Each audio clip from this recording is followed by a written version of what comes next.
a todos nuestros amigos de América Latina y muy buenas tardes a nuestros amigos europeos que nos acompañan en nuestra nueva reunión, nuestra conferencia, como denominamos a este ciclo del Instituto Latinoamericano de Relaciones Internacionales de la Universidad Miguel de Cervantes. Saludamos a nuestra presidenta de la Junta Directiva de la Universidad Miguel de Cervantes, a nuestro rector Gutenberg Martínez, que nos acompañan en esta reunión junto a Francisca Ortega, nuestra directora de la universidad, y naturalmente y muy especialmente saludamos a nuestro invitado especial, nuestro distinguido amigo y catedrático Josep Durán. De manera que procederemos conforme a nuestro método, no rígido, pero generalmente es el que usamos, con un saludo que nos hará la presidenta de la Junta Directiva, nuestra amiga Marigen. Luego yo haré una brevísima presentación del tema que nos va a tratar Josep, de acuerdo a la pauta que muy gentilmente me ha enviado, y entramos entonces en materia para los efectos de escuchar una exposición que sin duda, conociendo a Josep y teniéndolo en casa, sabremos que será una muy buena exposición. Y finalmente entonces, después de la exposición, un diálogo en el cual cada uno de los participantes en estos momentos puede hacer uso de la palabra para formular los comentarios o preguntas que deseen hacerle a nuestro invitado especial.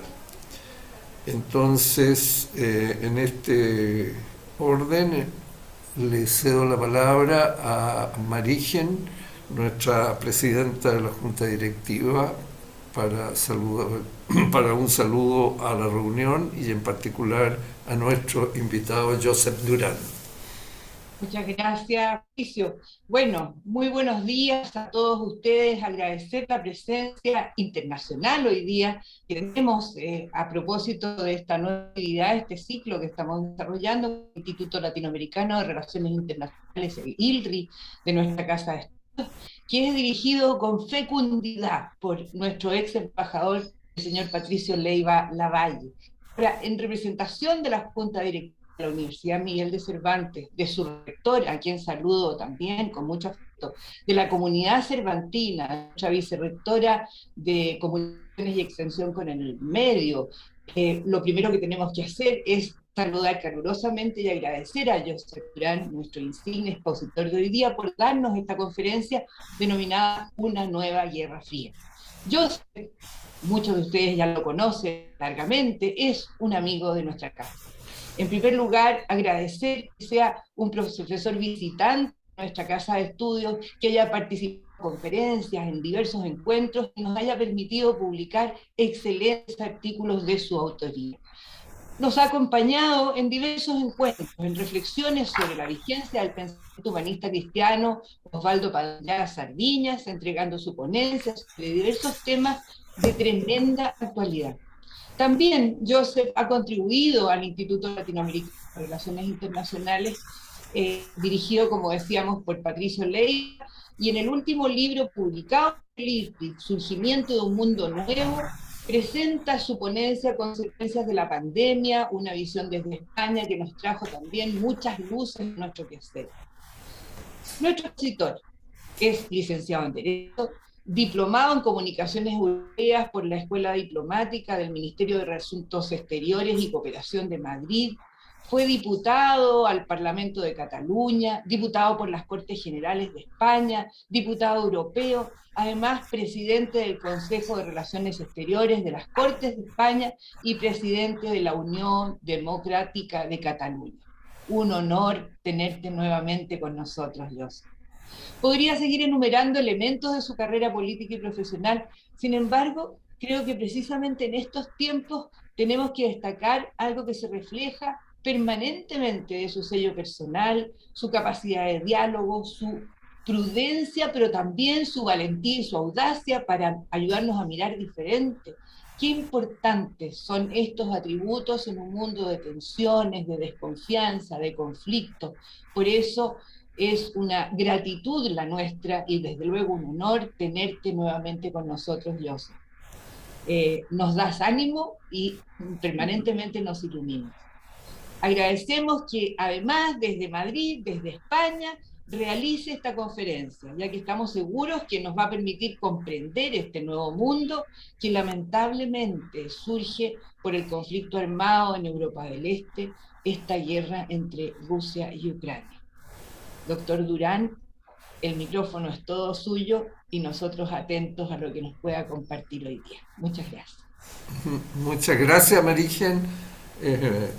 Muy agradecido por tu presentación de Joseph Durán. Y ya que has aludido al último libro del ILRI, quisiera señalar que ya el libro es una realidad, es este, y ahí tenemos un muy estupendo artículo de Joseph sobre otro tema trascendental de la humanidad que ha sido la pandemia.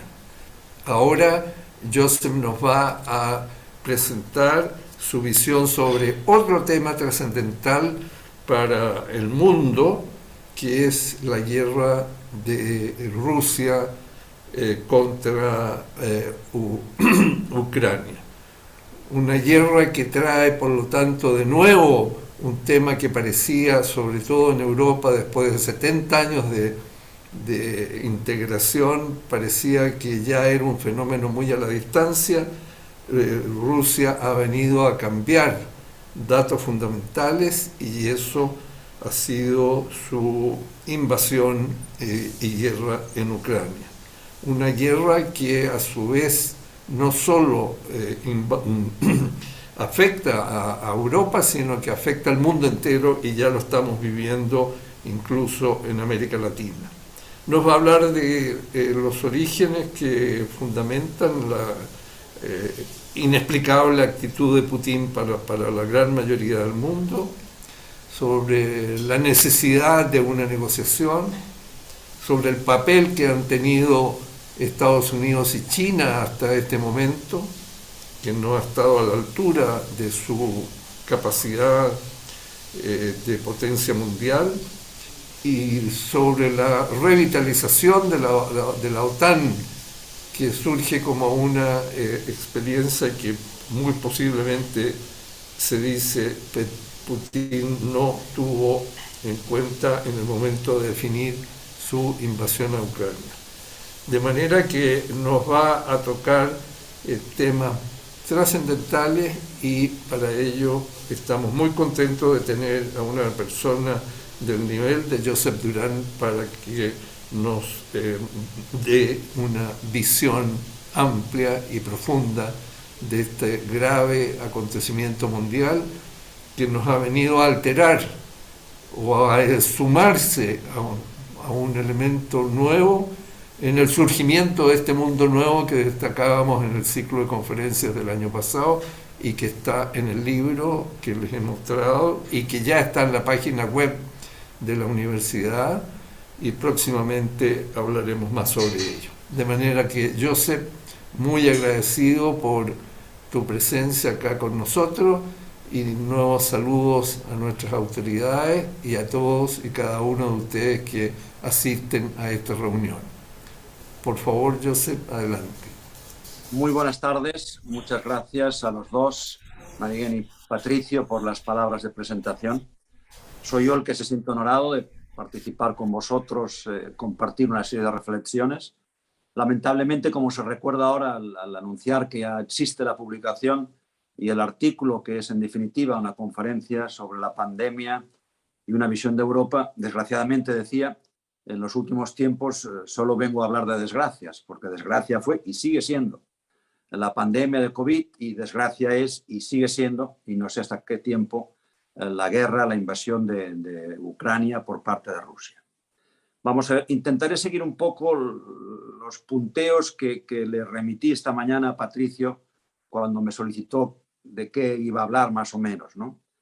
En primer lugar, expresar que soy muy consciente que a pesar de que todos podamos sentir la gravedad, y eso se ha puesto de relieve en las palabras de quienes han intervenido, de la guerra, de la invasión, del acto de Putin, soy muy consciente de que no es la misma preocupación quizás la que pueda tener un ciudadano de Chile o de Perú o de cualquier rincón de Latinoamérica de la que pueda sentir un europeo. Como no es exactamente tampoco la misma preocupación la que pueda sentir un ciudadano que viva en Barcelona o en Madrid o en cualquier parte de España o de Francia o de Portugal, que un ciudadano europeo que viva en Alemania o que viva en Polonia. Por supuesto, cuanto más cerca estás de la frontera con Ucrania, cuanto más cerca estás de Rusia, más o mayor es la preocupación. Esa sería una primera reflexión. Segunda, creo que quienes me conocen lo saben, pero quiero repetirlo. Quiero repetirlo porque alguna apreciación o reflexión podrá o podría parecer de que no es lo que realmente soy. Yo soy europeísta, creo en el proyecto europeo, soy atlantista y, por supuesto, si hay que elegir entre Estados Unidos y Rusia, mi opción no tiene color. Soy, en ese sentido, alguien que se inclina profundamente por Estados Unidos. Europa y Estados Unidos compartimos valores, pero no siempre compartimos los mismos intereses.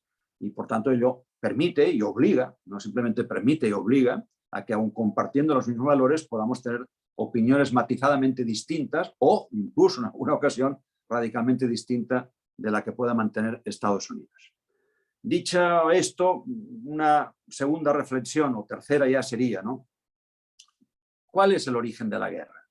Es evidente que la implosión de la Unión Soviética, de las repúblicas soviéticas, de la URSS, en el año 91, que siempre Putin ha considerado la mayor tragedia del siglo XX, está en el origen, está en el corazón de la voluntad de Putin, de la invasión, ¿no? Yo, cuando punteé a Patricio de lo que iba a hablar, apunté una primera idea. Putin no tiene razón, pero tiene razones. Y la incorporo como paréntesis cuando estoy hablando precisamente de que la implosión de la URSS siempre ha estado en la mente de Putin como una tragedia del siglo XX, por supuesto, para Rusia y para su mundo, ¿no? Pero a continuación, cuando hablo de que no tiene la razón, pero tiene razones, me siento obligado a incluir otro tipo de reflexiones, ¿no? Porque aparte de ese origen, también hay que contemplar, hay que ser consciente de los errores que Occidente ha cometido. De los errores en particular de Estados Unidos, de la OTAN, muy en cualquier caso guiada por Estados Unidos, y de la propia Unión Europea, ¿no? Promesas escritas por parte de la Alianza Atlántica, de la OTAN, de que no llegaría nunca la ampliación de esa alianza militar a las fronteras de Rusia. Baker, Mitterrand, Kohl, Clinton, dirigentes diversos norteamericanos, europeos, las formularon, ¿no? Y que, por tanto, la OTAN no se ampliaría hasta las fronteras de Rusia. En este contexto no hace falta que recuerde hasta dónde se amplió Rusia, países bálticos, Polonia, Hungría, Chequia, etcétera, etcétera. Quizás la guinda de esos errores del Occidente, de la Alianza Atlántica, de Europa, de Estados Unidos, es la cumbre de Bucarest de la OTAN del año 2008, cuando se invita a entrar a la Alianza Atlántica a Ucrania y Georgia. Javier Solana, ustedes saben que fue secretario general, aparte de exministro de Exteriores y de otras materias de España, y que fue también responsable de la política exterior y de seguridad y de defensa europea, fue también secretario general de la OTAN, secretario general de la NATO. Javier Solana ha declarado estos días, y estoy de acuerdo con él, que vivimos las consecuencias de sugerir que Ucrania entrara en la OTAN. Pero no simplemente una voz europea como la de Solana, ¿no? Una voz norteamericana, el que fuera embajador en Moscú y que hoy es el director de la CIA Bars, decía expresamente que la expansión de la OTAN, y textualizo, hasta las fronteras de Rusia era prematura en el mejor de los casos e innecesariamente provocadora en el peor. Por tanto, impulsar el ingreso de la OTAN en Ucrania y Georgia fue un error. Una voz potente europea, quien fuera secretario general de la OTAN, pero responsable de nuestra política de seguridad y nuestra política exterior, Javier Solana, y una voz norteamericana, el actual director de la CIA, ex embajador en la época de Yeltsin de Estados Unidos en Rusia. Tanto errores de la Unión Europea, errores del mundo occidental. Rusia, a partir de estas consideraciones, se siente engañada y además expresa y utiliza ese sentimiento, lo cual me permite volver a recordar lo que no tiene razón, pero tiene razones. El origen más próximo de la guerra, más allá de la cumbre del 2008, cuando se invita expresamente a Ucrania y a Georgia a entrar en la Unión Europea, ¿cuál es? Es el acercamiento de la Unión Europea a Ucrania, el que se le esté insinuando su participación como miembro de la Unión Europea. Eso provoca que en el 2014 ya Putin invada y se apodere de Crimea, una parte importante de lo que es Ucrania. Es evidente que Putin, a partir de esa aproximación, tanto militarmente hablando de la OTAN como de la estructura política y económica de la Unión Europea, a Ucrania en particular, se suma esa situación a unas crisis que ha habido en Kazajistán, en la propia Bielorrusia, que hoy está controlada por un mandatario que no deja de ser un payaso a las órdenes de Rusia, y cuando recientemente se proclama la independencia de dos repúblicas de la parte del sureste de Ucrania, la zona del Donbass, la región del Donbass, es cuando Putin les apoya y es cuando finalmente, contra la opinión de la mayoría de los analistas, contra mi propia opinión personal, pero en este caso es la menor por ser la menos importante, solo la CIA, solo los servicios de información de Estados Unidos eran los que insistían, a pesar de que la opinión de los europeos y por supuesto la de Putin, autoridades rusas que siempre proclamaban que nunca o que no invadirían Ucrania, solo la CIA, insisto, era la que apostaba e informaba que la invasión era inminente. ¿Por qué ahora esa invasión y no hace un año, hace 3? ¿Por qué ahora y no en el 2014 cuando ya ocupa Crimea Rusia? A mi juicio, porque Putin es consciente o él entiende que hay una debilidad, percibe que hay una debilidad en Occidente. ¿Y por qué percibe Putin que hay una debilidad en Occidente? ¿Qué es lo que le provoca esta percepción o le puede provocar esta percepción? Es lógico que yo no he hablado con Putin, en una ocasión hablé, pero hace mucho tiempo que no he tenido oportunidad de hablar con Putin. ¿Por qué? Pues primero por la propia situación en Norteamérica. Biden es un presidente cuestionado por el Partido Republicano, los hechos por todos conocidos del Capitolio, la división de Estados Unidos, la bipolarización de Estados Unidos en torno a Biden, en definitiva sería más justo decir en torno a Trump o como consecuencia de Trump. 2, la retirada de Afganistán. La retirada de Afganistán no es una simple retirada militar. El modo en que se retiraron de Afganistán los Estados Unidos y la OTAN es una derrota clara de Occidente. Y a mi juicio eso también suma a la percepción que tiene Putin de esa debilidad de Occidente. Y por otra parte elige un momento para Europa singularmente significativo por 3 circunstancias en particular.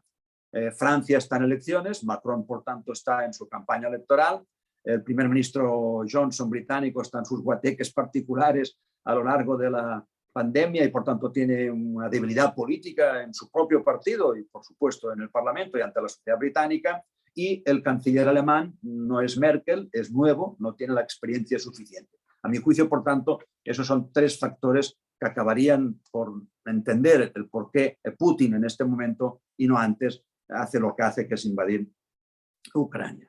¿Qué significa la invasión de Ucrania? Lo dijo Patricio en su introducción. Pues para mí es la ruptura del orden internacional. Volvemos al año 1945, antes del 45, perdón, cuando invadir al país vecino, de hecho aquí nace el origen de la Segunda Guerra Mundial, era algo que estaba al alcance de cualquiera no, pero estuvo al alcance de Hitler y que por tanto provocó la tragedia. ¿Qué es lo que provoca también como consecuencia esa invasión de Ucrania? También lo señaló Patricio, en el contexto de los inputs que yo le remití esta mañana, pues Europa se encuentra de golpe porrazo, que había vivido en años de paz desde la construcción de la Unión Europea, empezando por el Tratado de la CECA en 1951 y el Euratom, exceptuando las guerras de los Balcanes, pero son guerras civiles, y ve cómo ya no es imposible estar sometido a una nueva guerra de alcance más allá de la dimensión de un solo país. Por eso yo constato y por eso yo titulo lo de la Guerra Fría. No soy el único que habla de Guerra Fría, porque en definitiva volvemos a la polarización. Es verdad que en el mundo las dos grandes potencias son Estados Unidos y China, y que por tanto desde este punto de vista Rusia no es aquí un factor determinante, a pesar de que Rusia, y en particular por el abandono de Estados Unidos de sus obligaciones como potencia en diversos conflictos, norte de África, Siria, etcétera, etcétera, Rusia ha ido ocupando lo que Estados Unidos ha ido dejando por situar Norteamérica, América, First America, y no sus responsabilidades también en el exterior. En ese contexto, por tanto, hay que entender, reitero, también el porqué de la invasión por parte de Putin. Ahí nace una nueva Guerra Fría. Putin amenaza con el uso del arma nuclear. No es fácil pensar que eso sea factible. No es fácil pensar que sí finalmente se pueda caer en esa tentación. Pero dos consideraciones. Primera, de la misma manera que antes recordé que todos creíamos que Putin nunca invadiría Ucrania, que nos creíamos a Putin, a los portavoces del Kremlin, a los diversos embajadores en los diversos países occidentales y en particular de la Unión Europea, que nunca o que no habría invasión de Ucrania. Es cierto que ahora también se dice por parte de la mayoría de ellos que no se hará uso de la energía nuclear, pero también es cierto que tanto Putin como su ministro de Asuntos Exteriores han hecho alusión expresa a ello. Por tanto, siempre cabe ese riesgo. Y en ese contexto y en ese riesgo, la segunda consideración que quería añadir, no hay nada peor que humillar a un dictador. Y estamos en una gran contradicción. El mundo occidental, Estados Unidos me refiero en particular, por tanto NATO también, y la Unión Europea, estamos ayudando a Ucrania a vencer en la guerra a Rusia, a vencerle incluso, después hablaré de qué es lo que pretende militarmente, a mi juicio, Putin, a vencerle en el Donbass, en esas regiones que ya declararon su independencia y que Rusia reconoció, no Ucrania, por supuesto, y no el resto del mundo occidental. Le estamos, insisto, ayudando a Ucrania a vencer a Putin en esa batalla. Y no nos damos cuenta que si realmente finalmente Ucrania vence a Putin, incluso en el Donbass, estamos sin duda perpetuando una humillación a Putin. Y en consecuencia, ese escenario que yo dije de que lo peor que puede suceder siempre es la humillación de un dictador en apuros, se daría. Lo que no significa en absoluto que tenga necesariamente que revertir en el uso de la energía nuclear. Entre otras razones, porque uno siempre tiende a pensar y tiene la esperanza de que el uso de esa energía no depende simplemente de que Putin apriete o no apriete el botón. Antes hay que poner a disposición las cabezas nucleares correspondientes, eso requiere un tiempo, eso requiere la participación de la cúpula del ejército, y uno piensa que siempre habrá alguien dispuesto a entender que el uso de esa arma nuclear tendría inicialmente consecuencias negativas para Ucrania o para donde fuera dirigida, pero los tendría a continuación también para los rusos, por tanto para los propios generales, para sus familias, para la sociedad rusa en particular. ¿Qué es lo que, cuál es el estado del desarrollo de la guerra? De entrada no sabemos cuándo va a acabar esta guerra. Todas las guerras acaban, por supuesto. No sabemos cuándo va a acabar esta. Al principio tendimos a sobrevalorar, al ejército ruso. Ahora podemos tener el defecto de subestimar ese mismo ejército. No deberíamos caer en el error.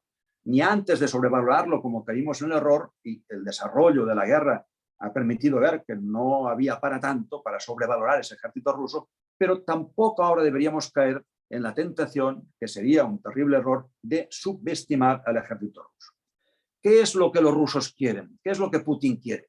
Reitero que yo debo, lógicamente, en este sentido, ampararme desde la ignorancia de cuál es la voluntad de Putin y de los rusos, ampararme pues, en un análisis personal que, por otra parte, sin duda está enriquecido por el análisis de otras personas que saben y conocen mejor que yo cuál es la situación de la zona y cuáles pudieran ser las intenciones de Putin y de Rusia. Putin y Rusia, que yo distinguí en un artículo, porque creo que Putin está humillando a su propio país. Es decir, yo quiero pensar que no es Rusia, que es Putin en particular, Rusia, con el control que tiene Putin de los medios de comunicación, la mayor parte de la sociedad rusa no sabe exactamente lo que está sucediendo. Pues Putin, en cualquier caso, yo creo que quizás lo que especialmente persigue es quedarse con esas regiones, el nombre en Ucrania para las regiones Oblast, de Gerson, Donetsk y Luhansk, que están, como antes recordé, en la zona del Donbass, básicamente, por tanto, sureste. Y en definitiva, con ello intentar ocupar todo el sur de Ucrania hasta Crimea, conectar eso hasta Crimea y, por tanto, tener un control de la desembocadura del río Dnipro y controlar la casi totalidad de los puertos ucranianos y, por tanto, tener mayor margen de maniobra en el Mar Negro. Esa me parece que es la posición geopolítica de Putin, lo que en el fondo pretende. Putin ampara también la reivindicación general de la guerra a Ucrania, que nunca ha dicho que fuera una guerra, sino unas maniobras determinadas para liberar a Ucrania de los dirigentes nazis, y porque para él Ucrania no tiene personalidad si no es en el contexto de la Gran Rusia, y que considera, por tanto, que no debiera existir Ucrania como nación, ¿no? Esa es la opinión que tiene Putin al respecto. En ese contexto, no sabemos, decía, cómo puede acabar ni cuándo puede acabar. Lo que sí sabemos y somos conscientes cada día más de que sería necesaria una negociación cuanto antes mejor y al menos una tregua. ¿Por qué? Porque las consecuencias de la guerra no se limitan a Ucrania. Por supuesto, ellos son los primeros afectados. 15 millones de personas, 15 de 38, no viven en sus domicilios. Muchos de ellos han salido de las fronteras de Ucrania y otros están ubicados en otras partes de su país, pero han dejado su domicilio. Ustedes han visto imágenes, habéis visto imágenes como yo, de lo que significa destrozar un país, que luego habrá que reconstruir y que, por supuesto, Europa y Estados Unidos deberán pagar, porque la reconstrucción habrá que ayudar solidariamente a los ucranianos. En este marco, decía que más que nunca se hace necesaria la negociación. Y aquí un par de reflexiones que también introdujo o mencionó Patricio en la introducción, ¿no? A mi juicio, Estados Unidos y China, y fundamentalmente Estados Unidos, pero también China, si quiere ser lo que es ya, pero que le falta consolidar una gran potencia, la potencia del siglo XXI, ambos, Estados Unidos y China, se han inhibido de su potencial. Una gran potencia debe sentir la responsabilidad del impacto que no alcanza simplemente a los ucranianos, que a efectos de comercio internacional afecta a todo el mundo, afecta a África. Va a haber una crisis alimentaria extraordinaria. Se habla por parte de la FAO de 50 millones más de personas que entrarán en el hambre. Y sin embargo, ni Estados Unidos ni China lo han hecho. Se dice que Estados Unidos podría pensar, y si es así, creo que es un gravísimo error, de que la guerra desgasta a Rusia y desgastará a Putin y que provocará al final que alguien pues, le diga a Putin usted tiene que salir de aquí. Yo creo que esa es una reflexión apta para un contexto democrático, pero no es una reflexión apta para Rusia. Por tanto, yo creo que Estados Unidos está, digamos, negligiendo en su responsabilidad. Es evidente, me permiten la licencia y eso encaja con aquella primera confesión de que yo soy atlantista y que puestos además a tener que escoger entre Estados Unidos y Rusia, no me busquen en otra elección o en otro destino de selección que no sea la de Estados Unidos. Pero, dicho esto, pues hay quien dice que, por supuesto, la guerra es mala para todos, salvo para unos, que es la industria armamentística de los Estados Unidos. Y que en cualquiera de los casos, no simplemente por esa razón, sino por otras también, los Estados Unidos no salen mal parados de esta guerra. Están experimentados sus armas. Europa tiene una gran dependencia energética, craso error de Rusia, que habrá que cubrir. La está cubriendo, entre otras cosas, con mayor compra de gas a los Estados Unidos. Es verdad que Estados Unidos también se verá afectado comercialmente por el impacto de la crisis que puede llegar a provocar una recesión, especialmente si la provoca en Alemania, pero de entrada tiene unos determinados beneficios. Es absurdo haber dejado simplemente en manos de Turquía por parte de la Alianza Atlántica la posible negociación o mediación entre las partes para que hubiese una tregua y luego un acuerdo de paz. China, 3/4 de lo mismo. Yo creo que China tiene algún conflicto importante interno, se está poniendo de relieve con todo el tema de la gestión de la COVID, porque no está haciendo lo que seguramente pretenden sus dirigentes como resultados, y la prueba es de que una ciudad como Shanghái, y se habla también del futuro de Pekín, pues ha tenido completamente cerrada toda su actividad. Por lo tanto, una y otra gran potencia, a mi juicio, reitero, han negligido sus responsabilidades. En este contexto de responsabilidades, y de consecuencias, quiero hablar de que esta guerra, de la misma manera que es una buena oportunidad, lo está siendo en cierto término para Estados Unidos, lamentablemente, es una guerra que también ha provocado un momentum especial para la Unión Europea y para la OTAN en particular. No hace poco más de un año, perdón, el presidente reelecto francés Emmanuel Macron, decía que la OTAN estaba en muerte cerebral. Es evidente que Putin ha dado vida a la OTAN. Putin ha reanimado a la OTAN. Es más, no simplemente ha reanimado a la OTAN, sino que esa reanimación de la OTAN nos ha permitido ver a los europeos que hay países europeos que la OTAN está por encima de la Unión Europea. Por ejemplo, Polonia tiene mucho mayor interés en su implicación con la OTAN que su implicación en la Unión Europea. Se siente más identificado por su propia conexión con Estados Unidos que no con los propios planteamientos de la Unión Europea. Esa es también una observación a hacer como consecuencia del resultado o de los resultados de esta invasión de Ucrania por parte de Putin. Pero decía que, a pesar de eso, es un buen momentum para la Unión Europea. La Unión Europea, como decía Jean Monnet, hombre también de inspiración demócrata cristiana, se irá haciendo, decía él, a base de las crisis y de cuál sea el resultado que se dé cada una de las crisis. Pues ante esta crisis de la invasión de Ucrania por parte de Rusia, la respuesta que Europa está dando da oportunidad a seguir avanzando y consolidando nuestro proyecto europeo. Habrá muchas dificultades, pero fíjense cómo de golpe y porrazo Europa, que le cuesta ponerse de acuerdo, porque entre otras razones existe la regla de la unanimidad, regla que Europa debería suprimir, como Naciones Unidas debería suprimir el veto en el Consejo de Seguridad, decía que a Europa le ha costado durante estas décadas ponerse de acuerdo todos los países muchísimo. Sin embargo, a raíz del acto de Putin, a raíz de la agresión de Putin, Europa de golpe y porrazo genera una nueva geopolítica. Europa se da cuenta que tiene que acabar con la dependencia exterior, que tiene que acabar con no invertir en presupuestos de defensa. La propia Alemania, que como consecuencia de lo que en su día hizo Hitler, pues durante toda la época democrática, después de la Segunda Guerra Mundial, se ha retraído y no ha hecho inversión en presupuestos de defensa y se ha inhibido de participar en procesos militares o en conflictos bélicos, en estos momentos sus dirigentes anuncian, con apoyo de la sociedad y con apoyo de todos los partidos políticos, anuncian una inversión en los presupuestos de defensa y anuncian la implicación en este conflicto y ayudan con armamento también a Ucrania a poder combatir a Rusia en esta guerra. Otra de las consecuencias. Hablé de la consecuencia comercial. Un dato breve. De la misma manera que esa nueva guerra fría provoca una polarización entre dos polos en el mundo, a efectos políticos y bélicos, también la propia Organización Mundial del Comercio dice que eso puede tener consecuencias en la misma dirección comerciales y que el comercio entre los bloques puede ser en el futuro una realidad y que eso puede provocar 5 puntos de pérdida del Producto Interior Bruto mundial. Otra consecuencia de esta guerra, la globalización tal como la entendíamos y que ha generado cosas injustas, pero que al mismo tiempo ha generado beneficios, creación de empleo, etcétera, etcétera, de crecimiento, tal como la teníamos entendida, no va a ser igual.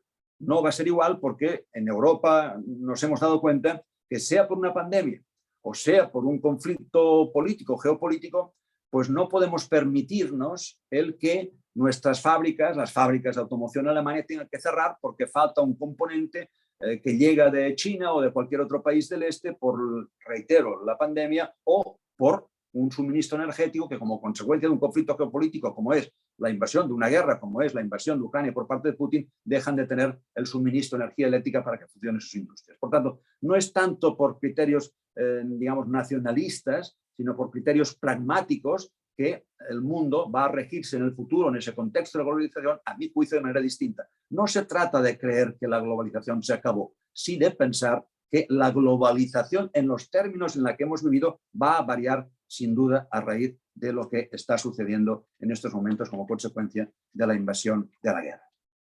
Más reflexiones para intentar cumplir con los 30 minutos, me faltan 4 para acabar mi exposición. Putin no está solo. Hay tendencia a decir que Putin está aislado por la comunidad internacional. No es cierto. Putin está aislado del mundo occidental, básicamente de Estados Unidos, Japón, Australia, por tanto, aliados norteamericanos, de la Unión Europea. pero no es la misma posición la de todos los países latinoamericanos, por supuesto. No es la misma posición la de África, por supuesto. No es la misma posición de Oriente Medio, por supuesto. No es la misma posición ya no de China, que hace ver una posición ecléctica, pero sin duda con grandes guiños al Kremlin, ni la de India, ni la del sureste asiático, donde no ha habido el mismo tipo de condena y el mismo tipo de reacción respecto a la que ha habido en la Unión Europea o en Estados Unidos y sus aliados principales, aunque sean aliados del Pacífico. En esta reflexión añado una valoración necesaria. No sé en qué sentido puede ser útil en Estados Unidos, pero lo es en África. En África es curioso porque además las sanciones que la Unión Europea impone a Rusia y que acaban afectando también a la Unión Europea, esas sanciones lógicamente afectan al comercio internacional. Esas sanciones, aparte de la guerra en sí, por ejemplo, están provocando escasez de alimentos. La guerra en sí provoca también el incremento de precios, por tanto provoca la inflación. Y eso va a provocarlo, antes decía, pues hambrunas. Y no olviden, las hambrunas a veces son origen de conflictos políticos importantes. Ustedes saben como yo lo que significó las primaveras árabes. Hubo una tendencia a pensar que la reivindicación fundamental de las primaveras árabes en los países árabes donde las hubo, que no fueron en todas, era el deseo de democracia. No es cierto, no es cierto. Esa es la obsesión de Occidente a veces por trasladar nuestro modelo democrático a países de cultura y de modelos distintos. No, no era el deseo de democracia. Egipto, que lo viví muy cercano porque estuve presente en el sentido de que viajé en varias ocasiones y tuve contacto con los líderes de esa primavera árabe, en el fondo hubo un problema fundamental, que es la escasez de trigo y el hambre. Esa fue la razón fundamental de la explosión de la primavera árabe en Egipto. Por tanto, esa hambruna que se va a proyectar básicamente en África puede dar conflictos de ese tipo. Y decía que en África la reacción es curiosa y que no sé si eso tendría una lectura parecida o no en algún país latinoamericano. Y es que en África consideran, hay mucha presencia de Rusia. Rusia incluso en Libia, por ejemplo, con ejércitos privados, antes comenté Siria, está presente. Hay alguna presencia en materia de inversión rusa, pero sobre todo hay mucha presencia en materia de inversión china, como la hay también en Latinoamérica y como la hay en algún contexto europeo, ¿no? Pues bien, en esos países ellos nos ven a nosotros como los colonizadores, gente que además en su día impuso pues, una religión, una manera, etcétera, etcétera, una cultura, o intentó imponer, y que ahora intentan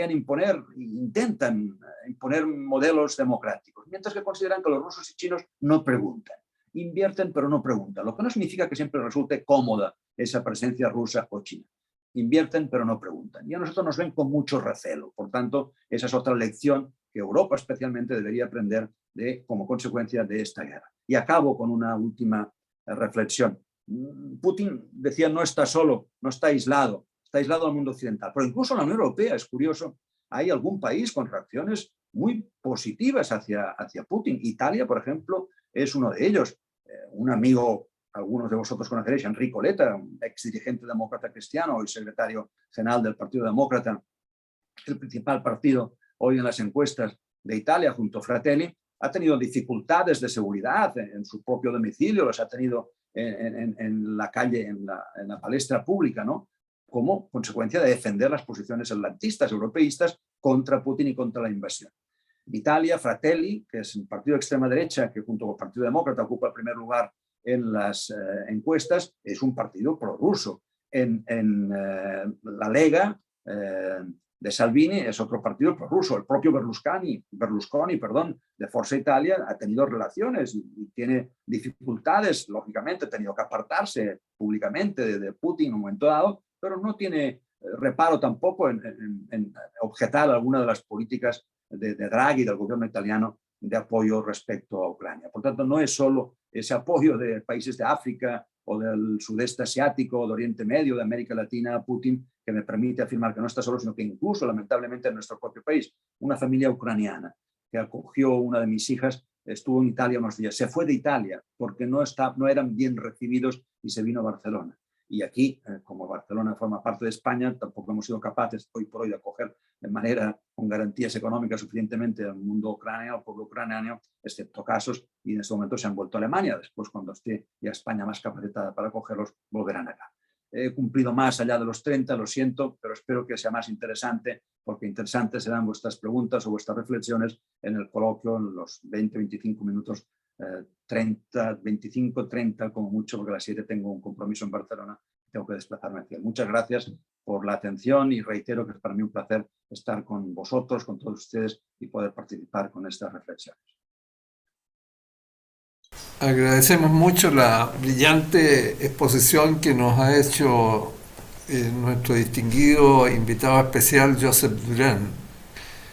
Creo que las expectativas que nos habíamos formado conociendo a Josep han sido plenamente cubiertas y ha introducido algunos elementos que no se encuentran incluso en el debate o encima de la mesa en estos momentos, que son sumamente interesantes de considerar y desde luego a tener en cuenta para completar lo mejor posible una situación tan difícil, tan compleja y tan grave como es una guerra, y en particular esta guerra de Putin en Ucrania.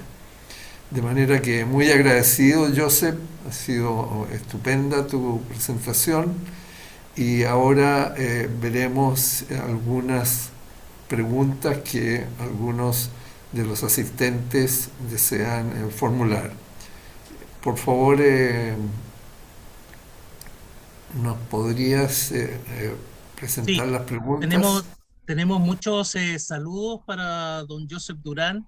En primer lugar, felicitaciones por la interesante exposición realizada y por su constante aporte y reflexión, ¿no es cierto?, en los temas de actualidad, por supuesto, con nuestra universidad. Y puntualmente no hay ninguna pregunta puntual, Patricio. ¿Mm? Si me permites, Patricio, hay un Sí, tema adelante, Josep. No, un tema que seguramente tampoco ha sido motivo de mucha reflexión y que yo te dije esta mañana que quería también introducir, lo haré muy brevemente, ¿no? Hay quien sostiene también otra dimensión de esta guerra, que es una dimensión religiosa. Vamos a ver, me explico porque no es poco importante. El patriarcado de Moscú dice que Ucrania es territorio canónico suyo, por tanto aquí no habría gran novedad porque dada la complicidad entre el patriarcado, el patriarca y Putin, pues no sería una gran aportación, entiendo yo. Coincidiría, reitero, con lo que es la posición de Rusia y de Putin. Ahora, la idea de que Rusia y Putin en particular están defendiendo valores tradicionales del cristianismo frente a una Europa y a un mundo occidental decadente que los ha abandonado a favor del liberalismo, del secularismo, de derechos feministas, de los homosexuales, etcétera, etcétera, sí me parece una idea interesante a tener en cuenta, a reflexionar. Porque detrás de esta idea también está el apoyo que Putin ha dado a muchos partidos de extrema derecha en Europa. Por supuesto, Putin, al apoyar esos partidos, que coincide que aparte de ser de derechas, son muy nacionalistas y cuestionan la Unión Europea, cuestionan el proyecto de la Unión Europea, y Putin tiene un gran interés en que la Unión Europea implosione, pero aparte de ese interés, creo también, sinceramente, que detrás de la financiación, de la amistad, a veces incluso demostrada con dinero, a determinados partidos en Francia, en Italia y en otros países de la Unión Europea, está esa idea, subyace esa idea de la dimensión religiosa que ahora se reflejaría en la guerra, ¿no? Porque coincide que esos partidos que reciben financiación y que han expresado en su día, ahora han sido más tímidos, el apoyo a Putin, son partidos que defienden una cultura distinta. Por lo tanto, estaríamos ante una guerra cultural también, si me permitís la expresión. Aunque no es fácil tampoco criticar, digamos, al 100%. Yo también a veces coincido en que no me gusta un cierto grado de secularización que se produce en determinados países europeos y quizás en Occidente en general, ¿no? Pero la pretensión es mucho más profunda y ahí sí discrepo con el concepto, con la dimensión religiosa que tendría, si fuera cierta esta interpretación que yo hago en estos momentos, esa guerra también. Patricio, mira, ahí Mauricio Espinosa agradece y las reflexiones hechas por el profesor Durán y le pregunta qué papel quiere tener el presidente Xi Jinping, ¿no es cierto?, en esta crisis internacional. Y también Florinda Castillo, que también plantea la excelente presentación hecha, hace la reflexión, dice, lástima la paralización del Consejo de Seguridad de las Naciones Unidas. A lo mejor alguna reflexión sobre ese tema. Y Carolina Hernández plantea la interesante perspectiva de género, ya que Putin, dice, ha tenido una postura consistente hacia ciertas disidencias. Ese puede ser un factor, aunque menor, que atice las pasiones en este conflicto. Ahí hay 2 o 3 reflexiones que pudieran comentarse. Bueno, yo creo que la tercera corresponde con la dimensión religiosa que yo añadí en mi última intervención, ¿no? Y que está en línea de esa concepción de que Putin es el salvador de los valores tradicionales frente a una Europa y un mundo occidental decadente, ¿no? Y que por tanto ese es el bastión que hay que proteger y que hay que proteger en cada país europeo, en el mundo occidental, aquellos que ahí también tendría, no simplemente habría que hablar de Le Pen de Francia o de Fratelli o más descaradamente de la Lega en Italia o de otros partidos de extrema derecha en Europa, también habría que introducir en esta reflexión el papel y la relación Putin-Trump desde esta perspectiva al menos, ¿no? Esa sería, por tanto, una reflexión que yo encajaría en mi última intervención. Estoy de acuerdo en que, de la misma manera que dije, creo que también lo cité, que la Unión Europea, ese momentum exige seguir avanzando, pero no podrá avanzar si no corrige, digamos, problemas, yo considero problemas estructurales internos, entre ellos la unanimidad que se exige para tomar decisiones, pues también de la misma manera creo que cité ya, y por tanto estaría de acuerdo con la reflexión de la persona que hace la pregunta, con la necesidad de reformar Naciones Unidas y de acabar con el veto. Pero eso no es fácil. Hace mucho tiempo que todos estamos, o muchos al menos, dicen que hay que acabar con el veto, pero el veto sigue, ¿no? ¿Por qué? Porque los grandes países están allí, son los que pueden vetar, pero esa estructura no permite, y a las pruebas me remito. El papel de las Naciones Unidas existe papel, no simplemente en el conflicto de Ucrania, sino en otros conflictos, léase Oriente Medio o en otros, triste papel. Por tanto, estaría... La primera reflexión es China. Lo mencioné, pero lo voy a ampliar, ¿no?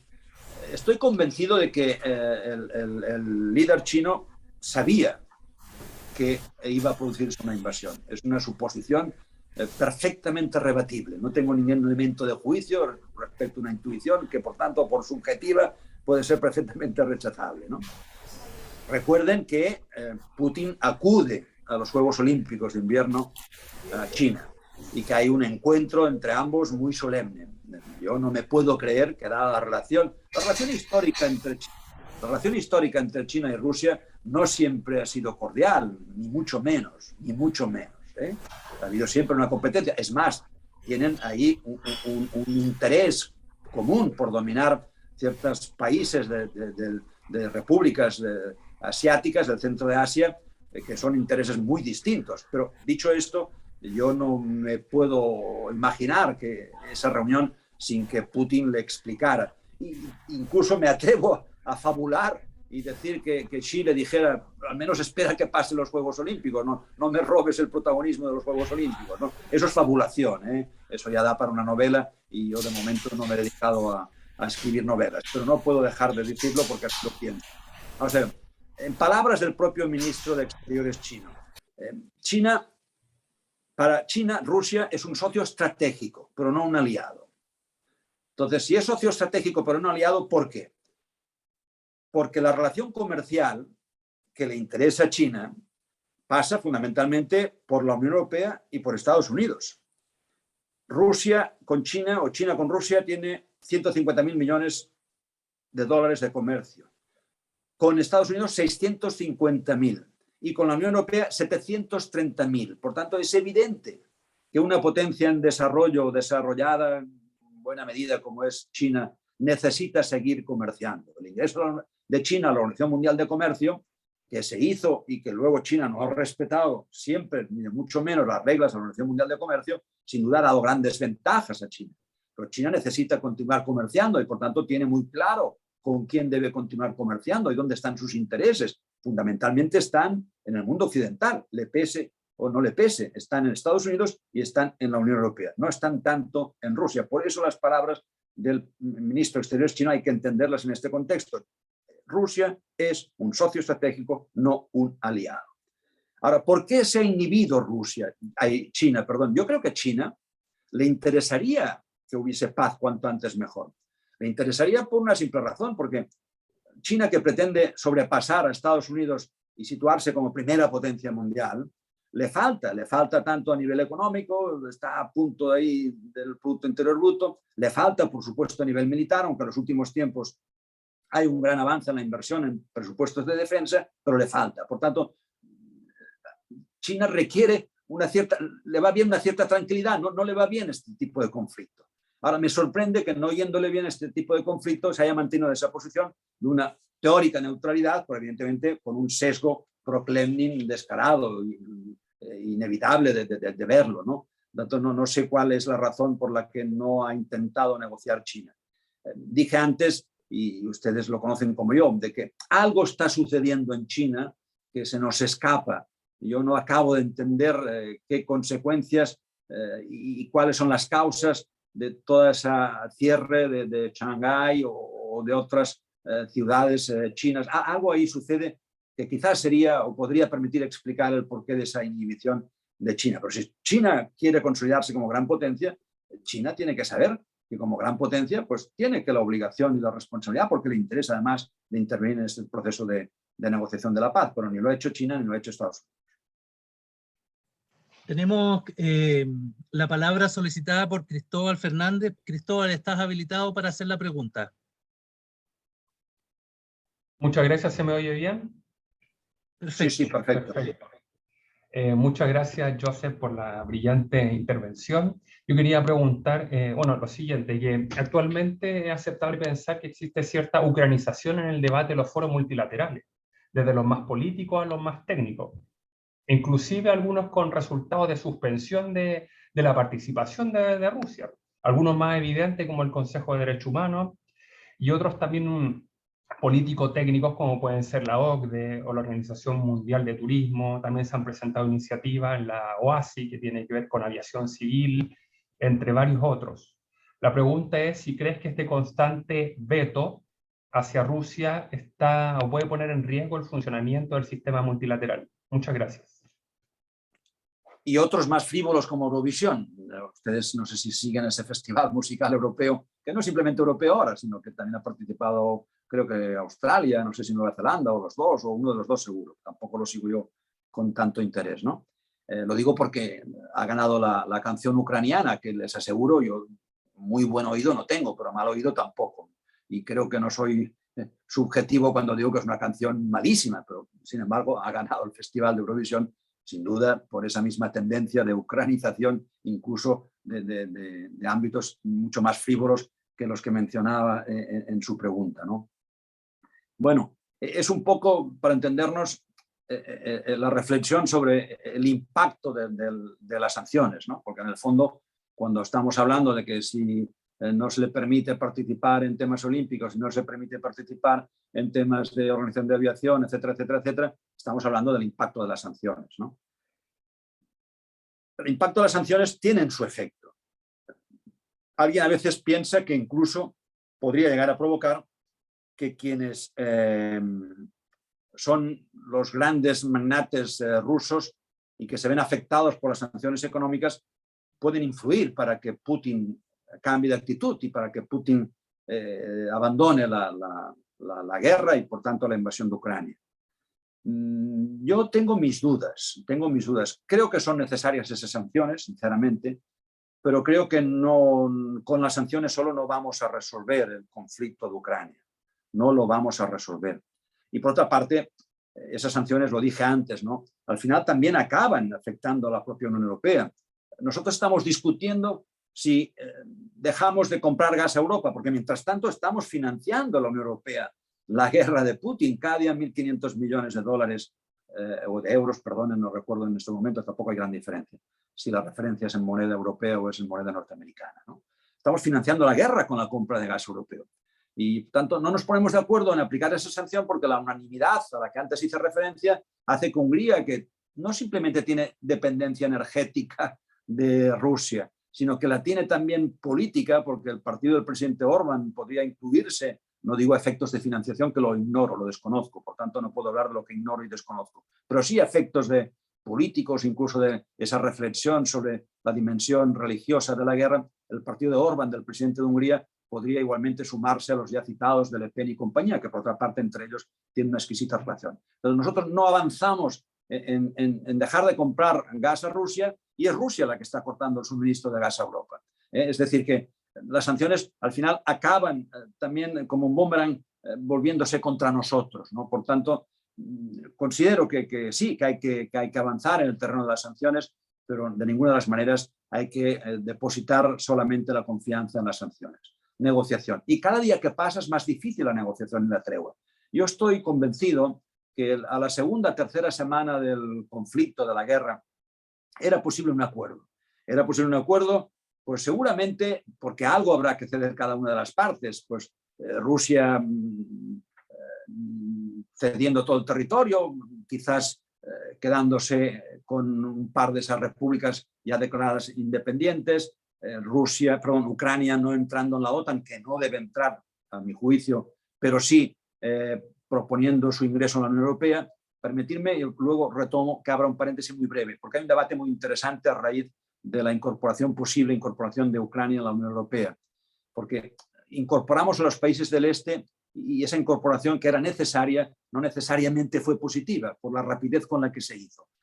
Incorporar como desea Ucrania en estos momentos en la Unión Europea sería un grave error, sería una incorporación que a la larga sería negativa para unos y para otros. Entonces, Enrico Letta, al que antes me referí como exdirigente demócrata cristiano, lanzó una idea en un diario de Cataluña, en La Vanguardia, que luego también reprodujo una entrevista en el diario Le Monde en Francia, de que había que hacer una confederación. ¿Y quién se confederaba? Pues por una parte la Unión Europea, los 27, era uno de los órganos a confederar, y por la otra países como Ucrania o Moldavia o Georgia, incluso habiendo la posibilidad a otros países que hoy no son miembros de la Unión Europea, pero que están en lo que es el territorio europeo. Cierro este paréntesis por la idea interesante y retomo lo que antes decía en relación a la negociación, que para mí es lo que hay que hacer y no confiar exclusivamente en las sanciones, independientemente de que las sanciones deban aplicarse e incluso ampliarse. Y es que decía que a las 2 o 3 semanas era fácil un acuerdo, pero cada día que pasa es mucho más difícil. Primero, por lo que dije antes, de humillación, de sentirse humillado Putin, y segundo, por algo muy importante. Cuando uno ve las imágenes de las ciudades que la televisión nos ofrece, ucranianas, después de pasar el ejército ruso, pues se da cuenta que Ucrania tendrá muy difícil aceptar ahora un acuerdo de paz en términos de cesión de soberanía de algunas partes de su territorio, cosa que, reitero, a la segunda o tercera semana del conflicto bélico, a mi juicio, era mucho más factible, era mucho más viable, era mucho más probable. Eso sería, Patricio, por ahora. Tienes Bueno, que estamos a la hora. Activa tu audio, Patricio.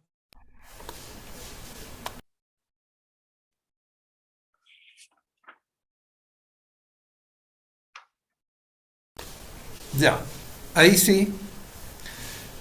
Muy agradecido, Joseph, por tu brillante exposición y luego los importantes complementos que surgieron de las preguntas de los asistentes a esta reunión.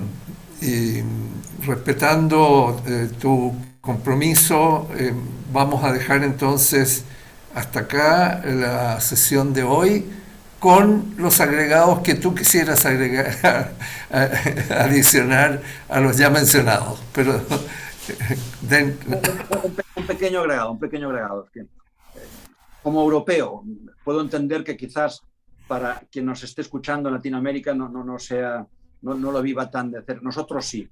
Cambio climático. Ya sé que eso se vive con angustia en todas partes. No me refiero al concepto en sí de cambio climático.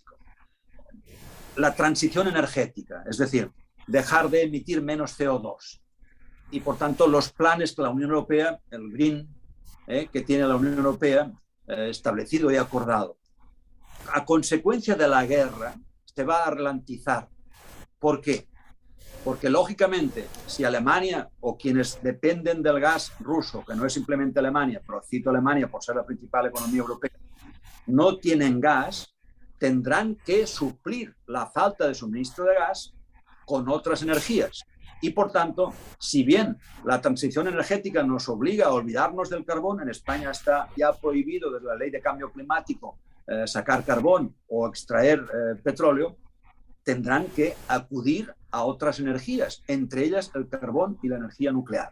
Alemania, Merkel, a raíz del último incidente en Japón, cerró las centrales nucleares. No sé, no me atrevo a decir qué va a hacer Alemania, pero mucho me temo que la industria alemana, aun acudiendo al carbón y por tanto ya, en ese sentido, ralentizando la transición energética que consiste en pasar del carbón a otras energías alternativas, no tendrá suficientemente energía con el carbón y al final tendrá que plantearse la energía nuclear. Francia, por supuesto, ya antes incluso de la guerra de Ucrania, ya había capitaneado un grupo de países europeos posicionando la necesidad de la energía nuclear. La propia Comisión Europea hizo una declaración bastante positiva que a algunos ecologistas no agradó.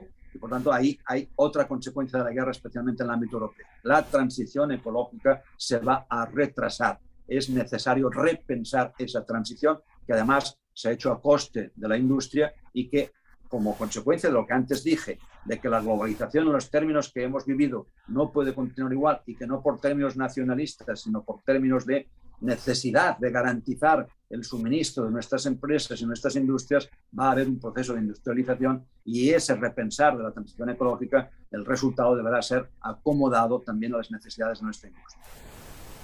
Y ahí sí me palanto, Patricio. Muy agradecido y muy pertinente este último comentario, puesto que nos demuestra cómo el mundo cada vez es más uno.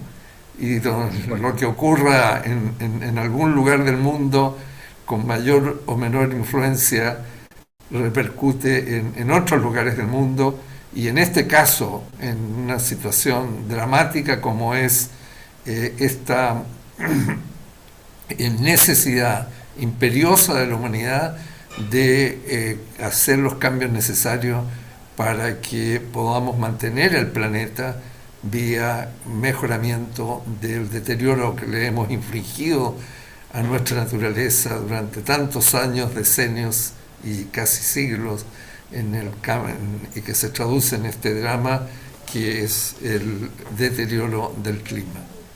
De manera que muy contentos con la reunión, agradecemos nuevamente a Josep sus brillantes comentarios, y ya cientos o miles de personas podrán leerlo a través de nuestra página web con el artículo que Josep hará sobre su exposición, y luego esperamos con el libro que haremos este año como corresponde a nuestros ciclos de conferencia. Muy agradecidos además a nuestras autoridades, a nuestra presidenta Marigen, a nuestro rector Gutenberg Martínez, a nuestra vicerrectora Francisca Ortega y a nuestro director técnico Alberto Aguirre. Muy agradecido, Josep, y muchas felicidades para ti, y te esperamos como siempre en un futuro próximo en nuestras aulas virtuales, y esperamos además que pronto sea de manera presencial. Un gran abrazo y muchos agradecimientos a todos los asistentes a este acto, que han sido bastantes, para escuchar tan importante conferencia. Muchas gracias, Josep. Gracias a todos los asistentes. Y fraternales saludos para todos. Gracias. Gracias. Gracias. Saludos y un abrazo. Saludos, gracias. Adiós, adiós.